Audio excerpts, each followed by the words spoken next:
श्री स्वामी समर्थ. दर सोमवारी आपण शंकराला बेलाचे पान वाहतो. श्रावण महिना सुरू असला तरी किंवा असं जे उपवास करतात ते बेलपत्र वाहतात का तर शंकराला पत्र जास्त प्रिय आहे. पण शंकराला आपण जे बेलपत्र वाहतो ते बेलपत्र शंकराला कोणत्या प्रकारचं जास्त आवडतं हे तुम्हाला माहीत आहे का? तर ते आपण आज जाणून घेऊया. बेलाचे 3 प्रकार असतात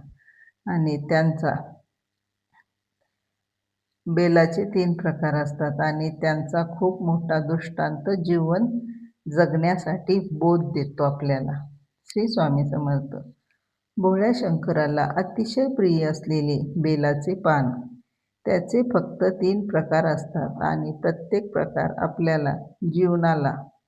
आपल्या जीवनाला एक मोठा बोध देतो. बेलाचे 3 प्रकार. एकमुखी बेल, एक दल बेल. कसं असतं? एकाच देठाला एकच पान. दुर्मिळ. 10 लाखात एका झाडाला मिळतं.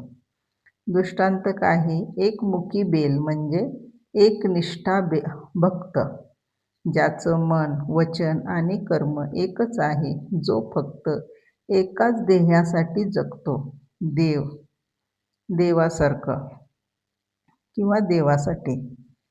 बोध काय? जीवनात 100 कामं करू नका. एक काम 100% निष्ठेने करा.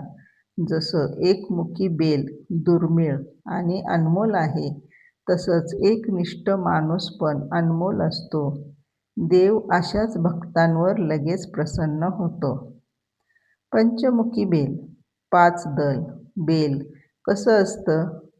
एकाच देठाला 5 पानं. सामान्यतः बहुतेक झाडावर हेच मिळतं. दृष्टांत. पंचमुखी बेल म्हणजे आपले 5 इंद्रिय, डोळे, कान, नाक, जीभ, त्वचा आणि 5 कर्मेंद्रिय, हात, पाय, तोंड, गुडघा आणि जितेंद्रिय.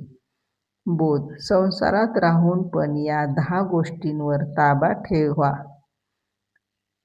ताबा ठेवा. डोळ्यांनी वाईट बघू नका, कानांनी वाईट ऐकू नका, जिभेने खोटं बोलू नका, हातांनी वाईट काम करू नका. 5 पाने सांभाळली तर जीवन सांभाळलं जातं.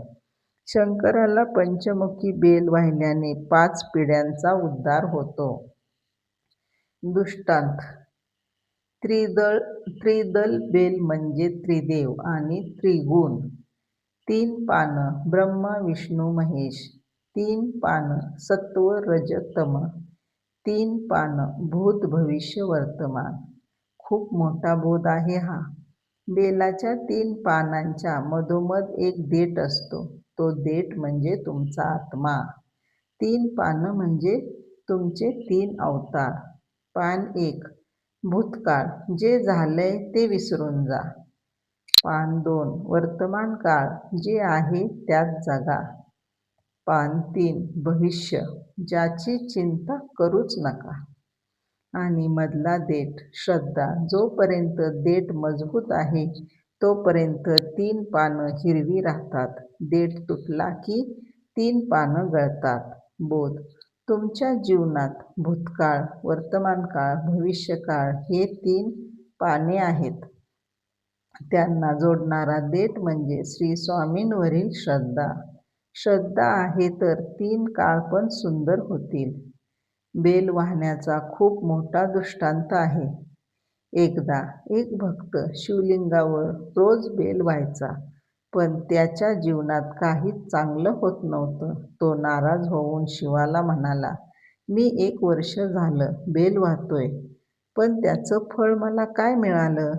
रात्री स्वप्नात शंकर आले आणि म्हणाले, बाळा, तू बेल तर वाहतोस, पण बेलासारखा जगत नाहीस.